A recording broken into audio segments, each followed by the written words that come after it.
Alright, so we are coming together for another quest today. It's a bit... Everyone comes through. Not a long commute for Smelly Joe. You've just got to stagger your way from your pub. Left in the warm and careful embrace of... I just noticed it's left in your warm embrace because Smelly Joe is still in the pub. So is Nathaniel. And Lucian. You're all in the pub right now, if you scroll over there. It's alright, they're your clones. They're your doppelgangers. Whoa, that's creepy. I'm going to delete myself from the pub. Helvetica can look after it. Helvetica. Is Helvetica a zombie or just like a goth girl that Smelly Joe has hired? A maid. She's the maid from Rocky Horror. I employ her. Okay, yeah. So she'll betray you eventually along with her brother and try and go back to Transsexualvania. Yeah. Cool. She keeps dipping in the tills as well, man, I swear. Yeah. I'll start writing that contract then. So Smelly Joe staggers in, Snufflet on your shoulder, Speticus, as always, at your side, hand on his katana, ready to defend you. The slightly new and updated Smelly Joe, you've got your long but ill-fitting purple robes. You look a little more like an actual wizard and not just a homeless guy. I always wondered, did that happen because, like, Smelly Joe decided to, or were you just, like, Merton just went, no, it has to happen, you have to clean up? He decided that if he's going to run the pub, he probably should look a little more professional, so he went to someone that did nice rags, and it turns out that sort of shop doesn't exist. He had to get actual clothes. Yeah, no, he had his skeletons beat up an old guy, and we stole this outfit. Right. First time he washed his hands before... Or has he washed his hands yet before serving any drinks? Washing hands? I mean, I don't get it. Yeah, cool. That answers my question. So yeah, Smelly Joe staggers his way inside.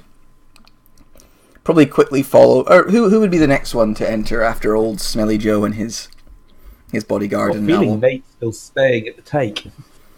Oh, so you're just already here. Yeah. You're in your bathrobe, just sort of wandering around, eating a Pop-Tart. Yeah, I think Lucian's probably keeping an eye on Smelly Joe for some reason. For some reason. What do I do? What did I do? Nothing. Yet. I'm okay. And Rogar would stagger his way in. Or probably, I suppose, slink his way and find a good dark corner to brood in. And you've got Merton sitting there, the scarred, somewhat roguish-looking dwarf with Urzin, or halfling even, with Urzin beside him, looks around and goes, "Oh, good, you've all made it. I was worried Smelly Joe would be too busy running his establishment. Maybe he was going to retire from the Take and become a full-time pub landlord." I'm tempted. Who are you again? "I'm Merton. You've been horrible to me the entire time." Smelly Joe's going to sort of lean into Lucian and go, "Do we know this man?" Yes, we do. He's our employer. Sort of. Okay, carry on. "Well, it is for the reasons of employment that I have gathered you all here today. There has been a contract come through. Little vague, if I'm honest. I normally would ask for information, but the gentleman said it was of a personal matter. Apparently, let's see. He looks over it and he says, "It's a little clandestine, like I said, but for 750 gold, and a healing potion for each. A contract wants you to help him deal with the hand of a demon or devil. Hand of a fiend, it says.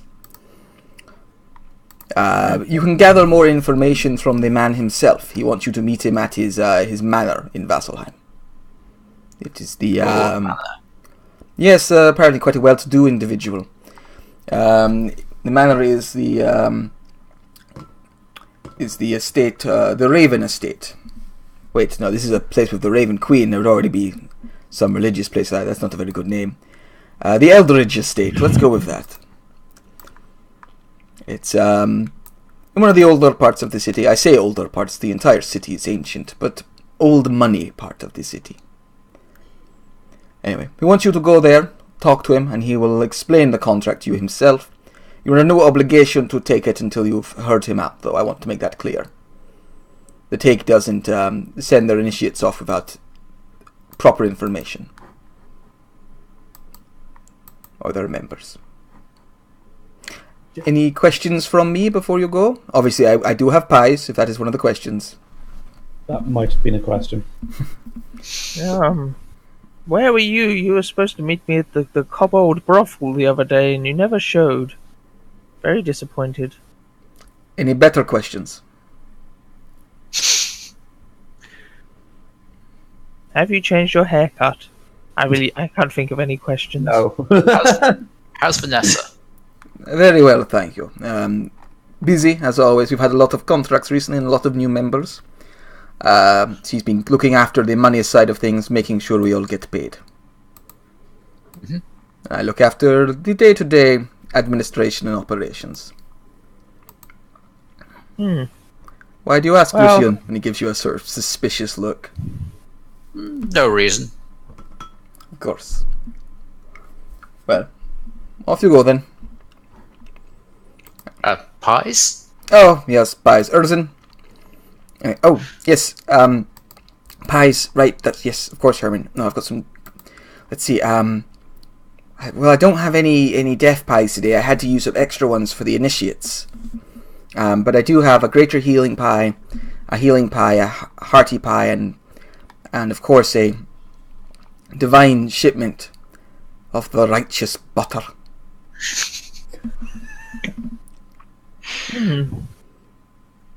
Oh, what? I was going to say, yeah, all the normal pies except for the deaf pies. I know I'm not deaf. Well, I think the only people who can make use of the righteous butter would be myself and Rogar. And Spensius, obviously, but I don't really think he'd want it. I mean, I don't think Spensius is an official Take member yet. Are you a Take member yet, Spensius? Oh, I mean, respond, Spensius. I just want to be left alone to process oxygen and grow old like a normal mortal being. I feel a pie might help you do that, though. Do you not think, Spensius? I think a pie would probably upset his innards. Your thoughts, Spensius? I think Joe is clearly the smartest person here. I'm with him 100%. How do you know, Smelly Joe? You seem very devoted to him, Spensius. Well, I mean, I hired Spensius. Yes, Joe hired me to protect him from the evil in this world. I'm loyal to him and the forces of good. Well, that is me convinced. So He is in no way a skeleton. Well played, Adam. Well played. Thank you. So yes, who wants the righteous butter? Well, And he looks at Lucian and Rogar. Well, if Rogar doesn't want it, Lucian will take it. It's what you usually take, so I'll let you have it. Okay, thank you kindly.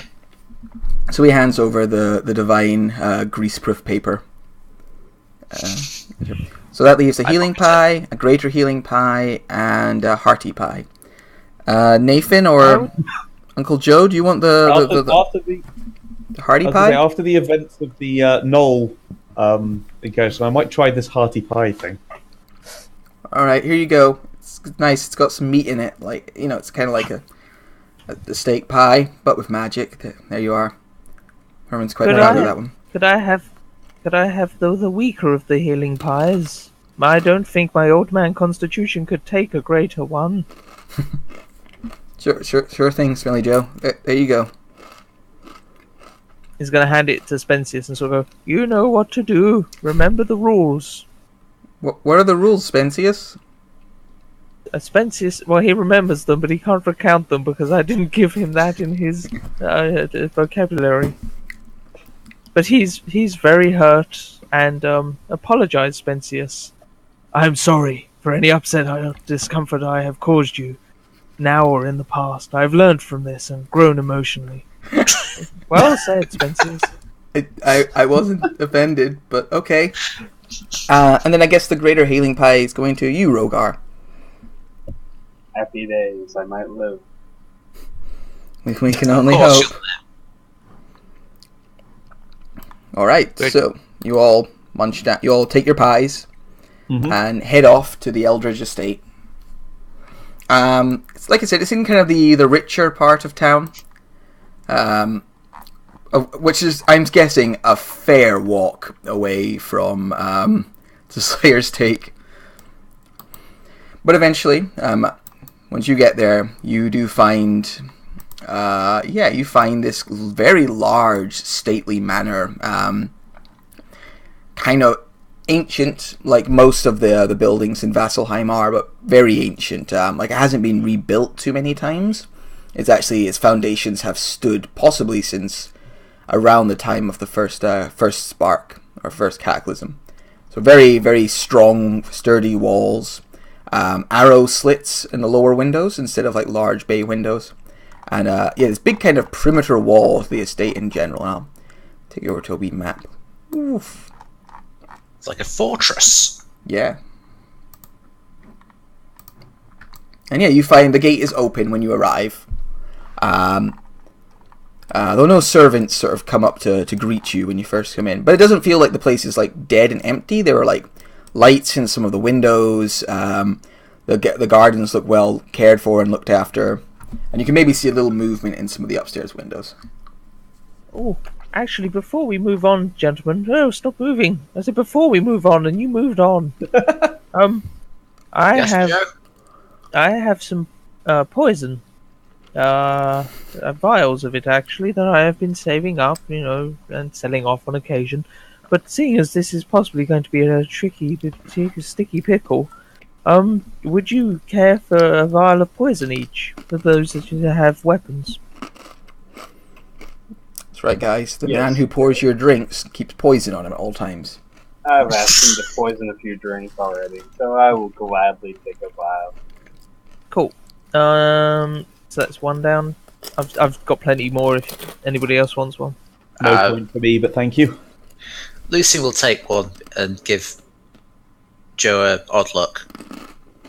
You don't have to use it. Just apply it to the weapons. Don't drink it yourself. I know you're not the smartest of badgers. Oh, I know that. Also, You know I'm you're not the badger. smartest. Good. He sort of holds it out and rubs it against your tin can of a body. Where's the arm on this thing? Arm? Anyway, let's move on. I feel like I've held us up too much already. So you guys make your way into the courtyard. Should we set up camp here? We can make the rest of the journey later on. Goodness. Oh. Yeah, it's a fair wee whack of courtyard, and there's a big statue kind of ahead, and you can see the sort of front doors. There's several doors leading into a main plaza are open, and there's sort of light coming in from outside. This is going to be awkward because it looks like the pitch token that you've used is the same as somebody else's character picture. Well, I used it first. So you guys enter, and who took part? God, it was the very first contract I ran. It was where were you doing? What was it? What was the first contract I did? You were. I missed the first one. Displacer Beast, the Displacer Beast contract. No, I missed that one. I was there for that one. Lucian. So Lucian, you're the one who recognizes the man standing kind of up on this raised platform. It's he was the gentleman. His name is not coming to you straight away, but he was a gentleman who gave you sort of the information on the Displacer Beasts and told you how to get find out where they were, and gave you a speak with animal scroll. And he's standing up at the top and there you are. Welcome. I'm glad you've made it. Greetings. Lucian, yes, good to see you again. To be honest, good to see all of you again. This is going to be a little awkward, but I think it's time I laid my cards on the table. I've been watching all of you for some time, and he moves around. and begins to... Yes, indeed, Trilly Joe. And begins to move down the stairs. And as he moves, when he starts going down the stairs, his form slowly sort of transforms. And he looks like... he turns from this sort of scholarly-looking gentleman into an old drow. An old drow woman. Which any of you who went on the Lamia contract will recognize as the woman who was in the wheelchair. I recognize her. Yeah. No, I do too. I say greetings in Undercommon. He says greetings back in Undercommon. I've been keeping an eye on you and sending you out on certain jobs that have been important to me. And again, his form changes, and he becomes... who would recognize it here? Smelly Joe, you recognize this one. He turns into one of the free card players who were in the Hag's Heart. You recognize maybe as being the card player who was kind of pulling his punches. Yes. Didn't I go to bed with you? Wild days. No, that's not exactly what happened. And the last step, he sort of turns and becomes... The half-drow who sent you down to get the phase spiders, the guy who looked all beat up. And you kind of notice each one of these forms he's limping along. He's got a cane that he sort of supports himself on. And he reaches the bottom and then he lets that sort of disguise fade away. And instead he looks like an old half-elf man. Not old, sort of like... greying hair around the temples, still a bit of dark on top, long pointed ears. He looks sort of like this. Boop. But a bit more half-elven. And he comes down, it's like, my name is Halman. It's a pleasure to meet you all. Officially. Did he ever turn into the masked figure that helped us out with the bridge? Do you ask him that? No, it was a question out of character, hence not having the annoying voice. No, he didn't turn into that particular form. Okay. Because I can see it's called the masked figure. Yes. But maybe looking at him, you can tell the clothing he's wearing is very similar. That masked figure wore a dark sort of leather trench coat as well, and sort of slightly regal Edwardian style clothing. He comes down and goes, Well, I'm gonna make myself roll a history check, see if Joe would actually remember any of this shit. Yeah. No, he has no fucking no. idea. I mean...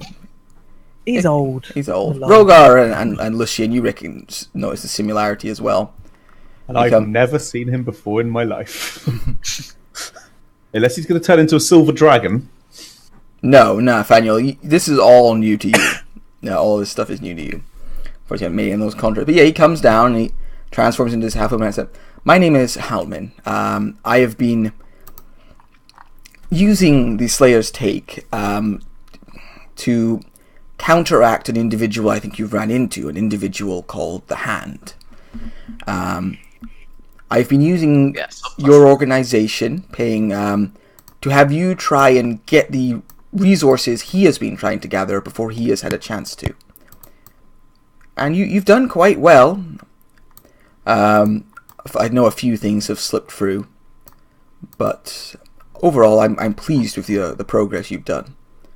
And I think it's time, before I send you off on the most recent endeavour I require, to explain properly what's going on. Who is he?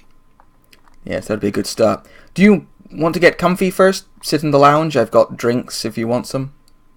Can I insight check to see whether I trust this shifty-looking asshole? Lovely gentleman. He's a shifty-looking asshole. Well, do you think trustworthy? Let me have a look. Do I have his... Fuck.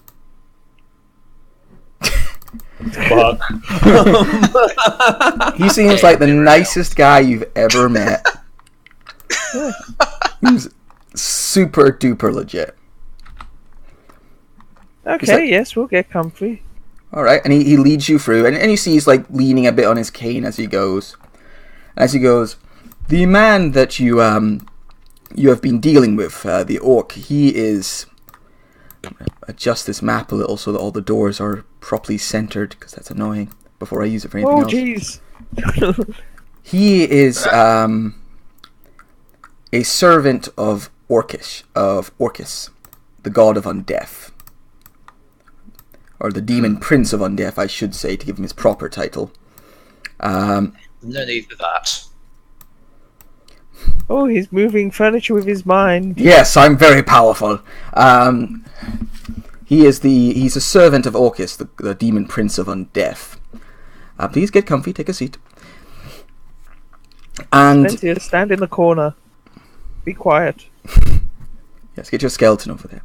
And he has been sending out. He has been sent and been given the necessary incantations and abilities to summon a servant of Orcus to this world. That is what everything he has been collecting has been in aid of. You might have noticed that the many things that I have sent you after have had some ability to travel between planes or shift themselves unnaturally. The displacer beasts can displace themselves in such a way, the phase spiders pop in and out. With the Lamia contract, it was a potion of etherealness. All of these things were ingredients in his ritual, a ritual he intends to use to bring a powerful demon into this world and fill it with undeath. Well, we must stop that. Yes, and thanks to you, he doesn't have the necessary components to do the spell properly. But I believe he will still try. It will be more difficult and dangerous, possibly even fatal to him, but he is a fanatic. I have no doubts that he will attempt all the same. And as such, I intend to have you go and interrupt this spell casting and kill the hand. But in order to do that, I need to know where he's going to be doing the ritual. There is a site of power to Orcus, and I will need you to find out where that is for me.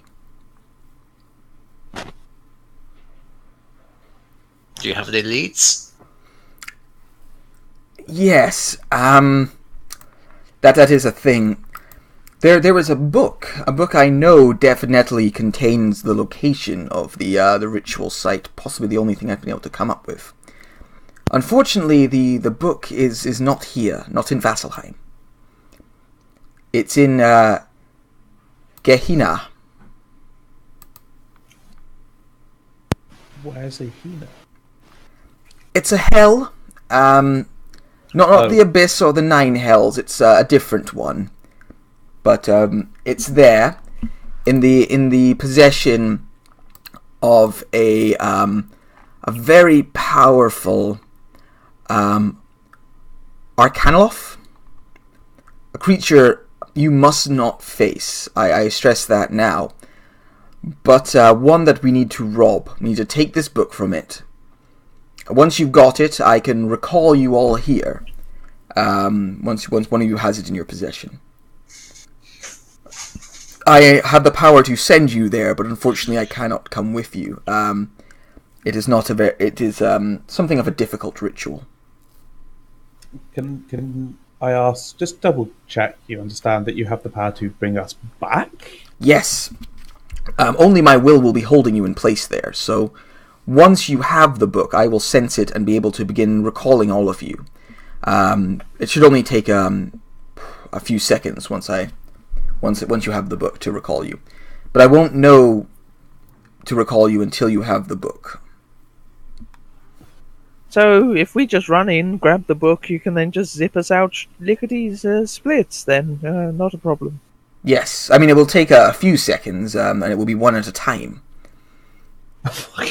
Well, take the person that has the book first, because obviously that's the high priority thing. Yes, I'll sense them, and I'll drag them back first, and then I'll be able to pull you each back in space of maybe half a minute. Jesus. Okay. I have no problem with this. In theory, I have no problem with this at all. I'm just thinking that the original contract didn't mention anything about going to a hell and robbing some all-powerful fiend. That is true. I was apprehensive about putting that in contract. I do like to keep things mostly close to the chest. That's why I didn't originally inform you all of why you were fighting the Hand. I didn't know if any of you were sympathetic to the cause. I know now, but at the time, this take was a new resource to me. And I still am not entirely confident. I understand you have a cannibal amongst you, and I mean, I'm a little awkward, Smelly Joe's here, but yes, I just wanted to give you the chance to hear it from me and not from a contract. Okay. I'm not sure what my companions think, but I'm wondering whether 750 gold for going to hell. I'm sure that's not the actual end price. Obviously, he wouldn't be offering such a pittance for such a risky endeavor. No. I think you do have a point there. Thank you. While I you're quite talking to Lucian. agree that this needs to be done, that what you're asking us to do is incredibly dangerous. Lucian, you've got the highest persuasion, don't you? Yours is like crazy. Maybe. Maybe. Let me have a look. My persuasion is absolute shit. Well, whoever has the highest persuasion can roll a persuasion check with advantage. I'm on +6, I think. Same as with advantage, Lucian. Yeah. 19. Cool. 2 awful rolls. Yeah. Yeah, he strokes his chin and goes, "No, that is fair. I didn't want to put too much money on the contract in case it brought the wrong sort along. I thought I wanted your curiosity in the man you'd been facing to be dragged here. Say 1,500? 1,500 each. That sounds very fair. Even my pockets aren't quite endless, and I think 1,500 would be fair. And a healing potion for each of you. I have some of those kicking around. Greater or the cheap ones? How about 2 cheap ones, Joe? You strike a hard bargain. Up front potions, and I'll do it. Something to We keep might me need fair, to actually survive. No, that is fair. That is fair. I want you to potions are succeed. Yeah. He snaps his fingers, and a few seconds later, one of the doors opens, and a box floats into the room, like a little wooden box, and it floats over to in front, sort of goes down the table, and opens up, and you can see there are 8 potions, little potion vials inside. Ooh. Can I keep the floating box? It's an unseen servant spell, Joe. That doesn't answer my question. I mean, I quite like the box. I think no, I want to keep the box. The box begins floating away. I got it at this nice little craft fair. I'm relatively fond of it. It is a nice box. It's a Thank very you. nice box. I call it Vanessa. Do you like that box? So is that everyone agreed? Yes, I think so. Yes, believe we so. all agree. It's a lovely box. I mean, who could possibly disagree with that? Very well. I will send you now to Kihina. The journey might be difficult. This is not your normal plane summoning, as I have to send you to a very direct location. So it might be a bumpy trip, but it should get you fairly close to where the book is located. And once again, I should stress, do not fight the Arcanoloth if at all possible. It is very dangerous. You will recognize it quite easily. It will look like a humanoid fox. Sort of a man with a fox's head. What does it say? Terrible arcane incantations that will strike you down. That's not very catchy. Okay. Alright, he looks at you guys, sort of shakes his head and goes, "Well, I wish you luck." And he raises his hands and begins to, sort of chant strange words of power. And I think at this moment, actually, before he starts, he takes out of his pocket, he has a familiar to some of you porcelain mask that he puts over his face. Sort of clicks into place, then begins to mutter his incantations and his spell, and you see it sort of feeds somewhat through the mask. And then after a few seconds, you all... It's kind of like going to sleep. Your eyes grow heavy for a second. Everything slowly grows dark. And you all transport somewhere else. There's that horrible lurching feeling. Oh, I better before I do this, put on fucking dynamic lighting would be a good start, wouldn't it? Everything's gone black. I'm blind.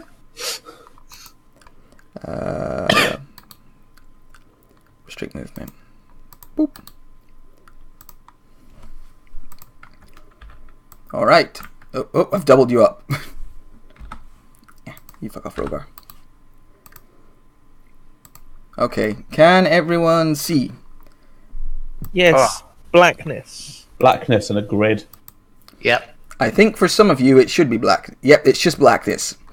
So there's you kind of, when you feel like you open your eyes again, it's almost like you're all standing in just, it's like standing atop of a very, very shallow lake almost that stretches off in all directions. You can feel like you can hear your footsteps like plop just a little, but you're standing in absolute blackness. There's nothing around you as far as the eye can see. For those of you with dark vision, your vision sort of stretches off into the darkness. But for those of you without, it's just like you've suddenly gone blind. I'm gonna cast the light spell on Spencius's katana, just so that Joe can see. Oh, actually, no, he won't do that. He has a small length of rope. He'll cast it on that. Alright, so you cast it on this this small length of rope. And yeah, you're just standing in like endless blackness with inside your like little sphere of light. Well, this doesn't seem like a very nice place. When Lucian speaks, his voice like kind of sounds sort of far away, almost like he's underwater.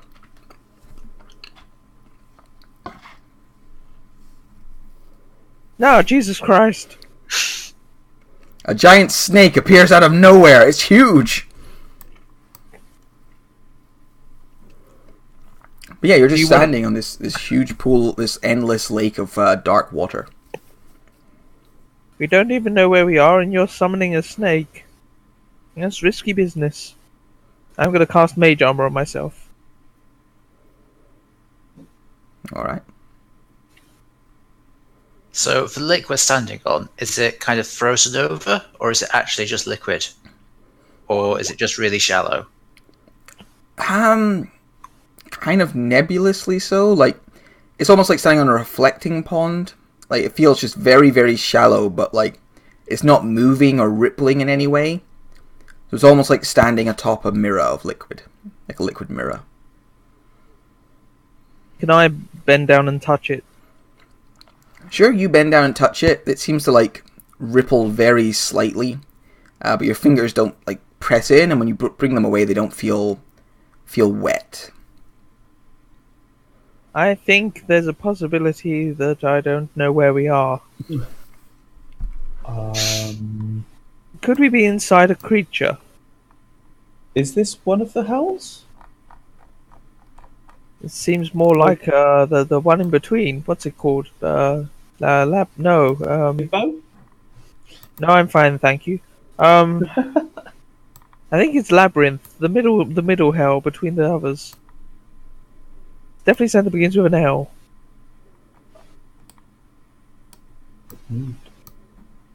Middle hell? Why am I That's moving? it. Where's everybody going? Ah, Everyone, come back. I'm fine, thank you. No, Rogar I'm will trying run to stay. I'm going to forward hold on to because his. As you grab onto his, everyone notices you seem to be like, as you're talking, the kind of like far away quality of each other's voice is growing more and more distinct. Like, well, less and less distinct, I suppose. And when you sort of look around to try and see each other, you seem like you've all moved apart and are and if you start to try and move towards each other, it only feels like you're moving further away. Like with every step you take in each other's direction, it feels like you're being pulled steadily further and further away from each other.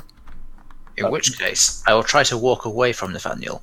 Yep, that's exactly what me and Hiss are going to do. We're going to try and walk away from Lucian. All right. I'm going to dismiss Snufflet as an action and then re-summon her next to me. I just vanished.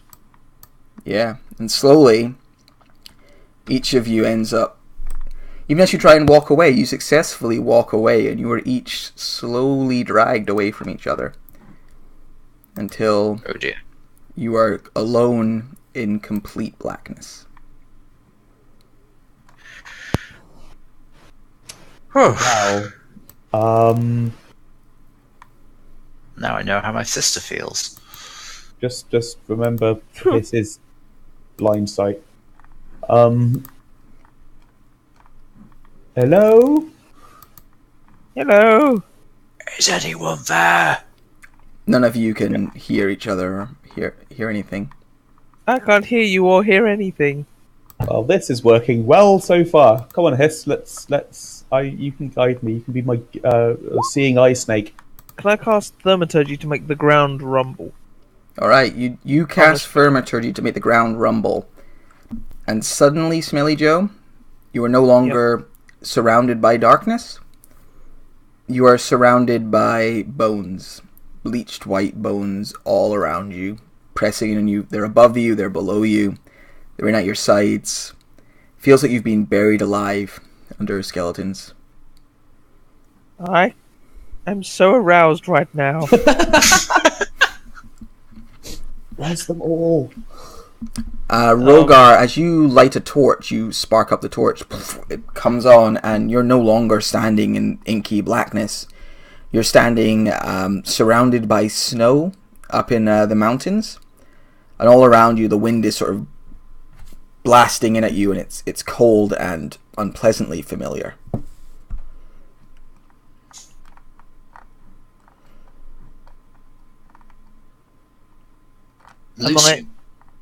Lucian would like to try and recollect any knowledge he might have heard on a place like this. Alright. Sounds like it's heaven. So are you sort of are there like muttering to yourself, like I'm somewhere like trying to figure it out? Yeah, I'm trying to go for some kind of knowledge check. Alright, yeah. Roll some kind of knowledge check. Would Arcana or Religion be more appropriate? Both would be kind of equally appropriate, depending on what direction you think Lucian would look at this sort of thing.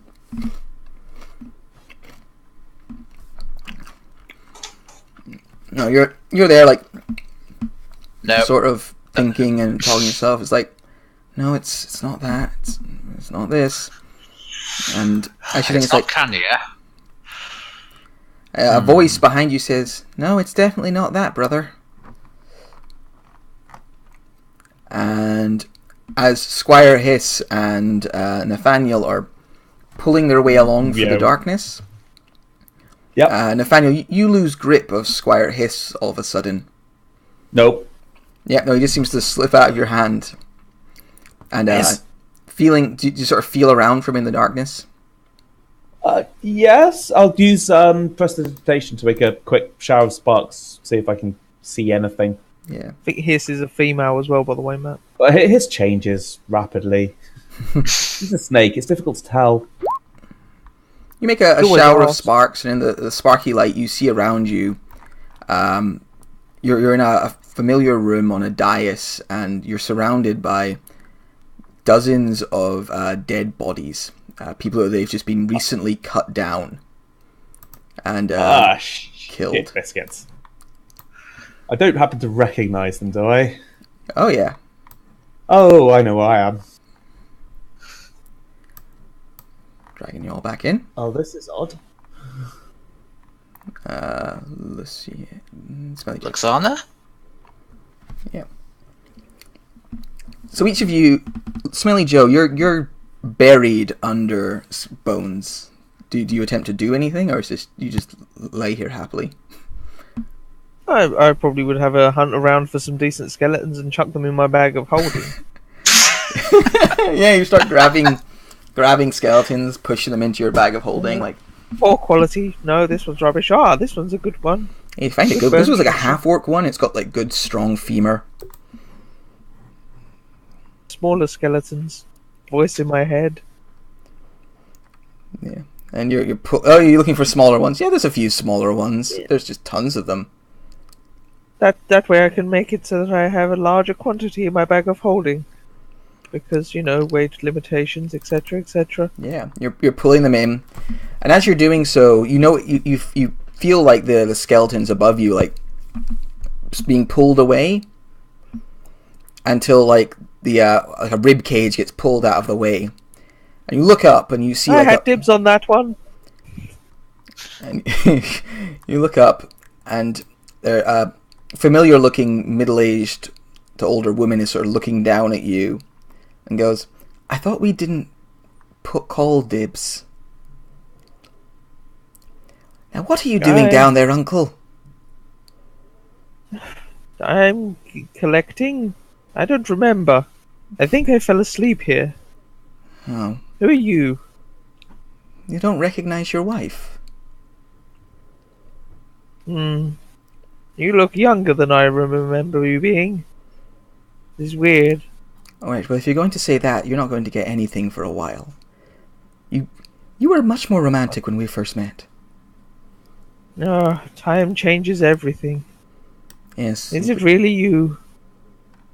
Of course it's me. Look at you. Smelly Joe's going to reach out to try and touch her. Yeah, she grabs your hand and tries to sort of pull you from this pile of skeletons. But she's struggling. It's like, you're really trapped down there.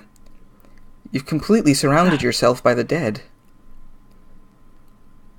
It was the only way. I had to find you again. I had to go and do some dark things, but it worked. I don't remember how, but it worked. You're back. A happy, joyous day. Am I back because of this? And she looks at all the skeletons, and like you're kind of half pulled out of it now. You've got one arm out, and you can see you're sort of in a cave, but the cave is absolutely full of skeletons. You surrounded yourself with death, but as a natural thing in life when you were younger, but now this isn't right. You shouldn't hold on to the dead like this. Oh, I'm not holding on to the dead, because you're not dead anymore. Look, you're alive, you're well. Rosy cheeks and a fine figure of a woman, that you always were. Well, that's better. That's a bit more charming. She kneels down. It takes me a little while to get going, you know that. It does, but my God, when you get going, honey. She leans don't down. Call me the jackhammer for nothing. No one called you the jackhammer, honey. She leans down, kisses you on the forehead, and she feels warm. She either smiles at you and goes, "But you know I'm not alive. I moved on." No, you're alive. I can feel you. You kissed me, it was warm. You're alive. You're as alive as I am. Which isn't saying much, but you're still alive.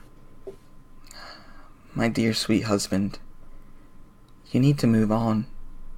You can join me if you just move on. Oh, how do I move on then? Just come out of here and just lay down. Let yourself rest. No more fighting it. No more fighting her and her will. Just rest. Is this a trick? I feel like I'm being duped. I'm going to insight check her to see, or would it be a religion check? I'd kind of allow either of them in this weird situation. Well, my insight is +0. My religion is +11. I think the smart one is probably on it. I think it's insight, actually. If you want to roll insight, I did get a natural 20 last. It depends if you want to know what's going on, or if you want to know if she's telling you the truth. I think if I get a grasp of what's going on, then that will help me know whether she's telling the truth or not. So I would probably go religion to try and discern which sort of hell this is. Okay. So I'm going to click it. Oh, only a 28. It's best for my persuasion checks. You don't think you're trapped in a hell, but you think you were trapped. This doesn't feel like hell. This isn't heaven. This isn't any of the gods' plan. This is something separate. But your wife is there, and she's talking to you, and she tells you just to, like, let it go and relax, and you do feel yourself relax somewhat. And you take 4 psychic damage. Cool. Lucian. My bowels empty slightly because I'm so relaxed. Lucian, when you turn around, you see... what's her name? Sorry, Luxania? Luxana. Luxania. You see Luxania's standing there. You're back in your, like, parents' bedroom. Luxania's standing there. Either side of her lies your mother and father, dead. And towering behind her is the spirit of your grandfather. Huge, taking up, like, the whole back of the room. And sort of standing there menacingly. Luxania's looking at you, sort of like with a mischievous smile, and it's like, you've gotten lost again. I thought I was the one who always got lost. You were supposed to find me. I charge the spirit. Oh Jesus! She jumps out of the way. Not my sister, the... Yeah, no, she jumps out of the way so you can get to the spirit.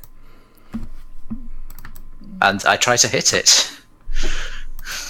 Alright, you run up, you charge the spirit, you draw your what is it now, a flail? It's a flail, yeah. You draw your flail back. Can you, by the way, see I have made up little rooms for each of you? Yes, I can see mine. Good. Just Aye. Good. A huge hand from the spirit comes up and lands on your chest and pushes you into the ground. And you realise your flail isn't in your hand. Lucian's holding his old, like, teddy bear from when he was a child instead. And you feel much smaller than you used to feeling, and weaker. And the huge spirit holds you down and sort of screams down at you. Monster! He's like, what's going on? I'm not sure. I think he murdered Mum and Dad. And then me. And you couldn't save us. And you're still not really able to save anyone. I mean, you're trying. You're covering yourself in armor. Making yourself impervious to wound, but the people around you are still going to die, aren't they? You're not going to be able to save anyone. Not in the end, no, but they get to live for a while. That's something. Who gets to live? The people I help. The people I keep safe. Do you keep them safe? Or do you keep yourself safe? I do one by doing the other. I don't know. I think you're just covering yourself in armor. I mean, both literally and metaphorically. So that you don't get hurt again. But you're not going to save anyone, and you know it. No, I'm going to save... I'm going to save you! She looks confused, like, Why are you asking me these things? And how are you going to save me? I'm going to bring you back. Do you promise? Yes. You know, I've already promised. Alright. Rogar. You are surrounded on all sides by familiar, rough and dangerous looking men with swords and bows and swords and spears. And they're all like kind of doing that, like they're in a circle and guys like sort of jiving you and cheering, like, hey, look who's back, look at this little runt, he's come home again. And in front of you is the leader of the sort of northern clan that you originally came from. What was his name? Did he have a name? Do you want to make one up? Yeah. Go ahead. You got Definitely. I don't have anything off the top of my head. No? He is anti-Rogar. No. Who has a good barbaric villain name? Or northern sort of name? Gripper. Comedy. Griffiths? Betty. Griffiths is so good. I like that. Griffiths. So Griffiths steps forward. He's a big man, long sort of sword at his side, and just over his shoulder is the person you were dreaming about the other day, Brutus, the man who sort of trained you, the tough-looking half-orc. And he steps up and goes, "Always knew you'd come back. Welcome back to the fold, Rogar. Once a killer, always a killer." Just look around, like, kind of fast. Like, and then I just start muttering, No. I left this life behind. Come on. You don't get to leave what you are behind. You were there with us on the rage. You've got just as much blood on your hands as any of us. You're one of us. You'll return to us soon enough. We all have a little try at being hero, but it doesn't suit. No, I'm done. I'm done being a killer and killing innocent farmers, innocent people. They have nothing to do with what we do. They have everything to do with what we do. They are weak and we are strong. And you've grown even stronger. Return. You'll be rich. You'll be with your family again. We miss you. You'll be one of us. One of the strong. You trained me to be a killer, but I will not follow you. You won't follow me? He holds his sword at the side. You know what happens to people who don't follow me. You'll die if you turn against me. What's more, your new friends will die. Is that what you want? Is that what you're preparing for? I don't want to kill you. You, Brutus, part of my family. You may have trained me to be a murderer, but still family. Leave me. Let me live my life. You know that's not an option. You're just going to do half measures, just run.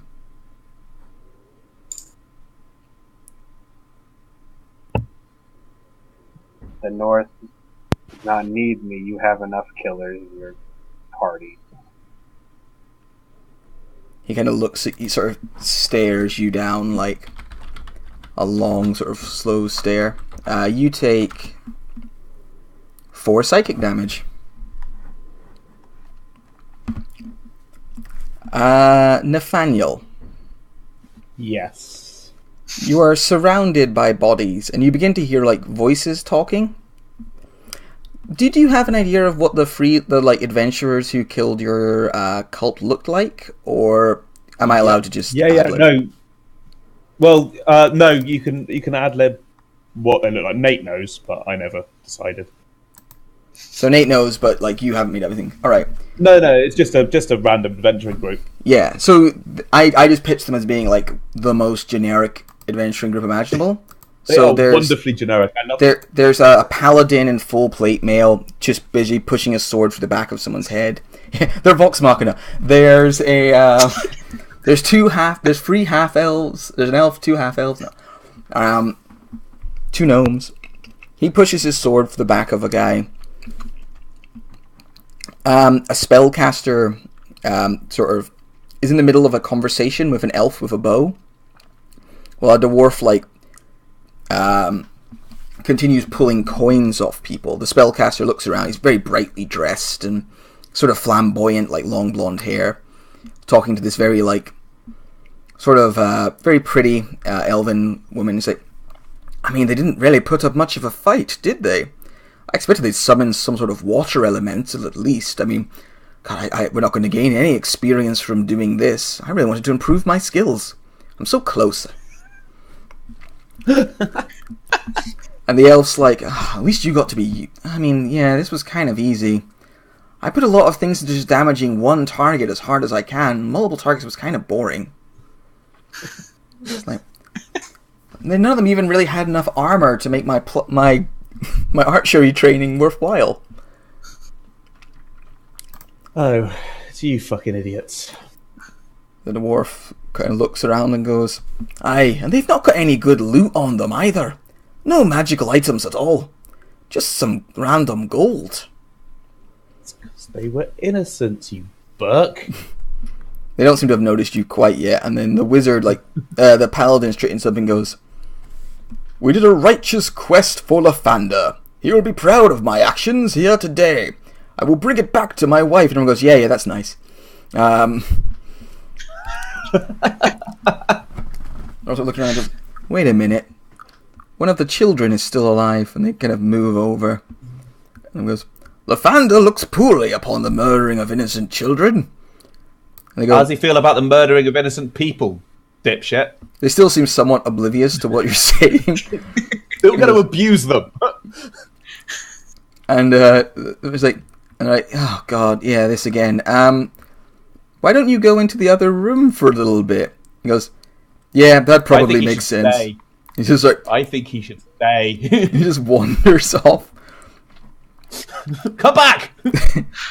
And this time, one of them does grab you. The spellcaster grabs you and just pushes you into the middle, like forcibly throws you down there. And again, you suddenly feel like much smaller than you used to feeling, even weaker than normal. Actually, as a child, Nathaniel was probably stronger than he is now.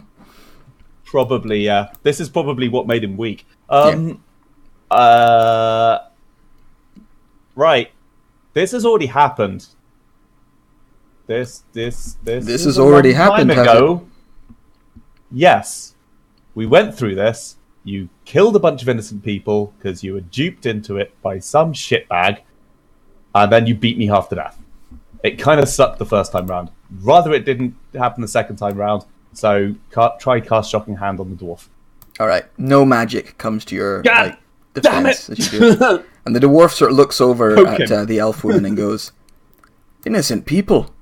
That limping bastard said they were evil." And he goes, "Well, wait, back up a second. Limping bastard? Whatever they are, they if they're not evil, then, well, we can't let people know about this. No." Also, your paladin's going to have a really bad time when he gets all his powers stripped. It's alright. I heard 3rd edition the 3rd cast of paladins had that problems, but we're on to the 5th cast of paladins, and that's no longer an issue. Still think Lathander frowns on murdering innocent people. Well, maybe Lathander does, but what are you going to do about it?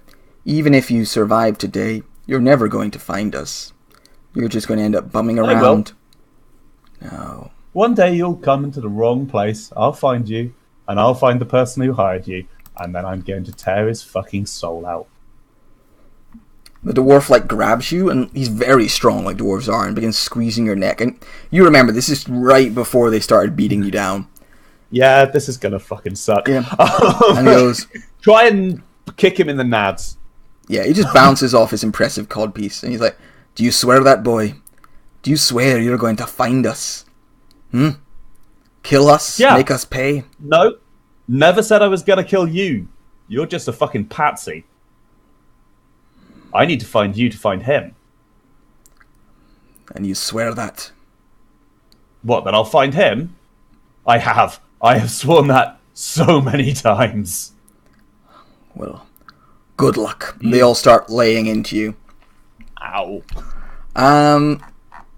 Smelly Joe, you've been pulled out of these many corpses, and your wife is there, and she's sort of smiling down at you, sort of stroking your face and going, "You used to be so strong. It's fine. Just rest." I'm still strong. I am a mini Hulk and a ninja.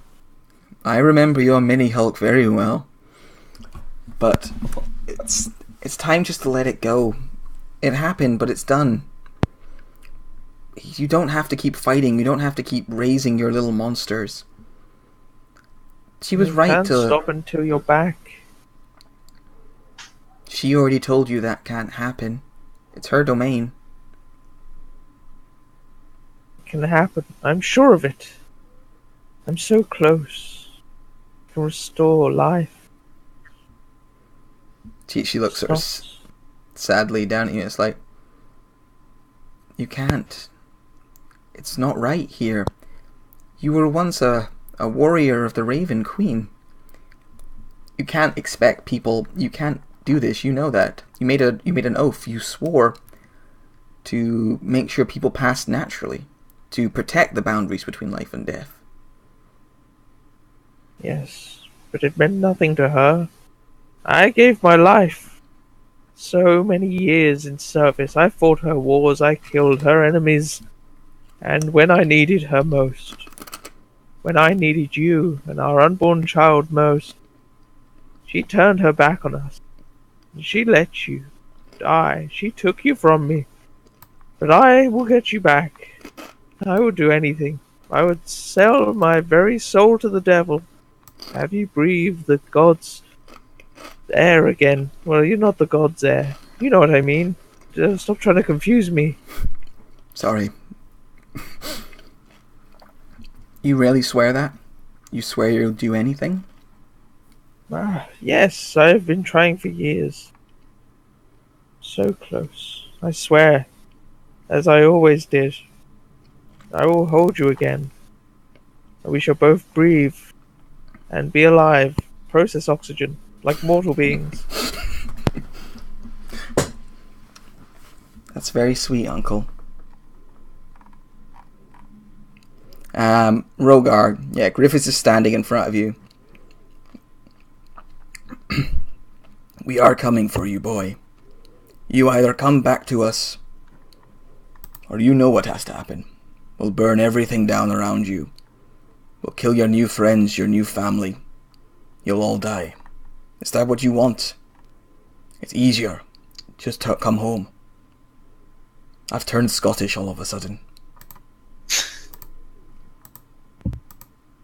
Running away is already a punishable by death offense. I have no intent to return, even if you promise.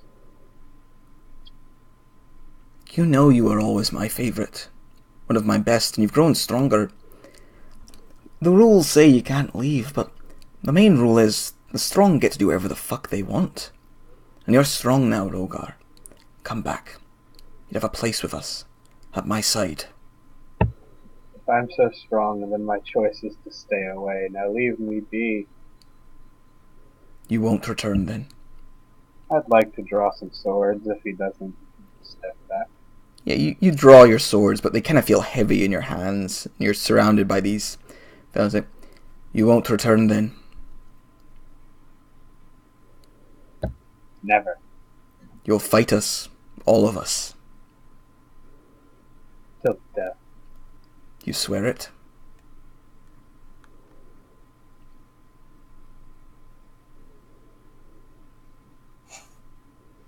It's a long silence.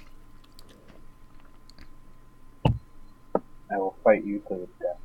No. Alright. So you each have these experiences somewhere in the sort of void between worlds. And as you each sort of make your own sort of declaration of intent almost, you, again, as you start getting beaten down, Nate, as Griffiths draws his sword to strike you down, as the spirit's about to pull you in, and as Smelly Joe actually feels like the embrace of a natural slow death, you each suddenly are in a room filled with light.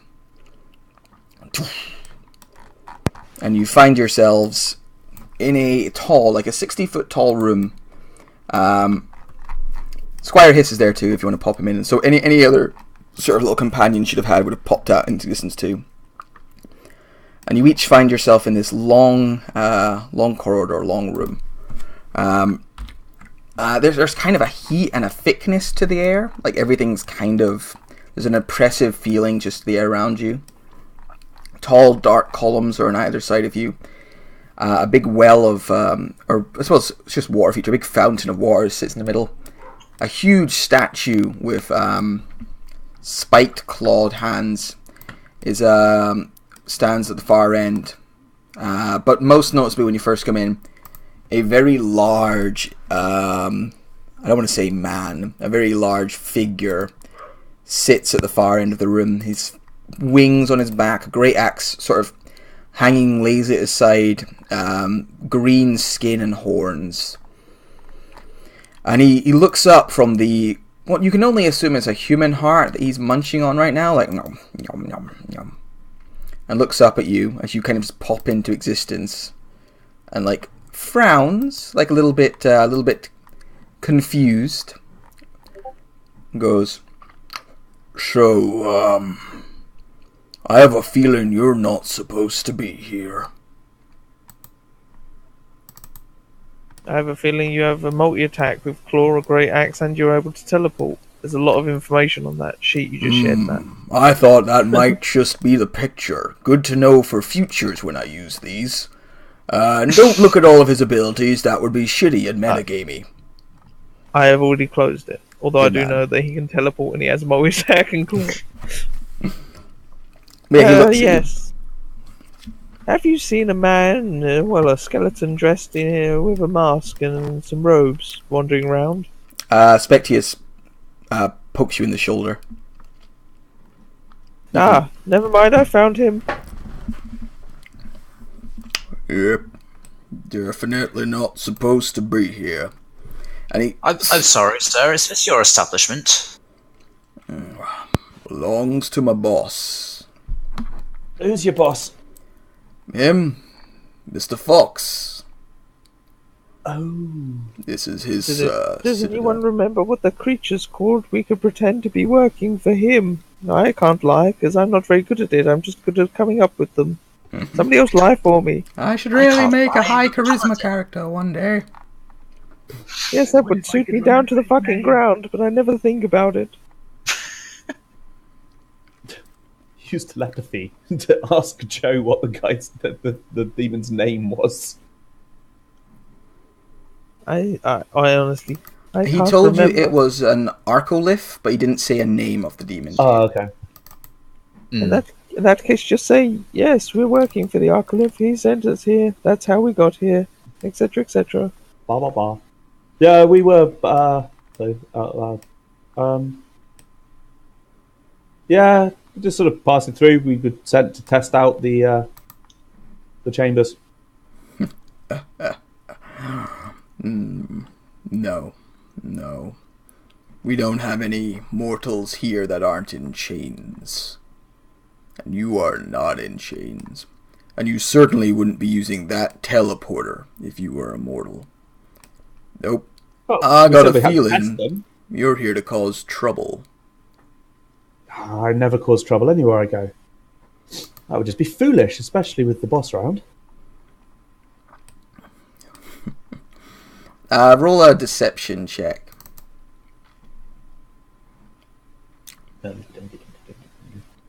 And just so you know, you're not going to be able to fully convince him, because there's just really no way, and he's aware of that. But you might get him to like pause and be unsure. No, I roll bad. Yeah. Nope. You should not be here. And unfortunately, that means I gotta knock you all unconscious and take you to be sodomized by Incubus. Wait, that seems a little excessive. You're in hell, boy! What do you think happens here? Let the creature finish. What happens after? No, I would rather it didn't. I think we need to roll initiative at this stage, because he stands up, hefts his axe over his shoulder, and grins in your direction. Cool. I'm going to go grab a can of Monster before we get started. So if anyone wants to go to the toilet, grab a drink, now is the time to do it. Okay.